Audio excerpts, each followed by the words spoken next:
Define trigger words.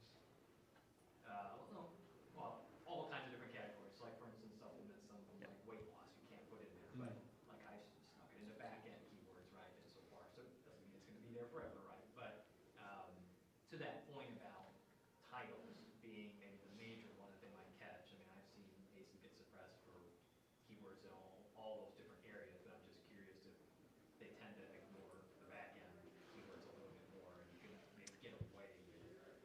Well, the title is very public, so you could also have a competitor who would come after you. Definitely don't put, I wouldn't recommend putting your competitors' names in your back-end keywords. That's definitely a trigger word I wouldn't do. If you look at videos from me from 2 years ago, I said to do that. Don't do it anymore. Unless they're generic words. Yeah, as long as there's not Nike is not a generic word. as long as it's not an exact match of a trademark on the USPTO, probably okay otherwise. But general best practices for search terms and SEO, don't use commas, definitely do use misspellings. When you're trying to index, duplicate what's in the title and the bullets, but after you've indexed, it can be removed and work on keywords you're not indexed for in the search terms field. But as you progress through the SEO, I like to call them phases, like indexing, incremental indexing, ranking, and then market share.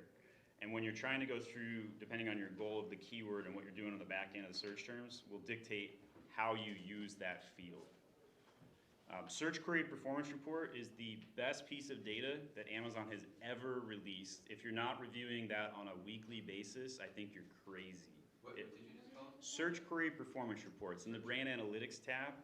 So you do have to have brand registries. Won't help wholesalers, but this will help private labelers big time. You can see your market share. I do a bunch of case studies where I took a product that didn't have any relevancy for a keyword. It had a high click-through rate. The keyword was sage candles for cleansing house.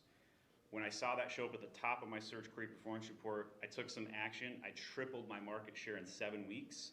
And now today, when somebody searches that term, I get 1 out of every 5 customers buys my product, sage candles for cleansing house, even though my product's not a candle.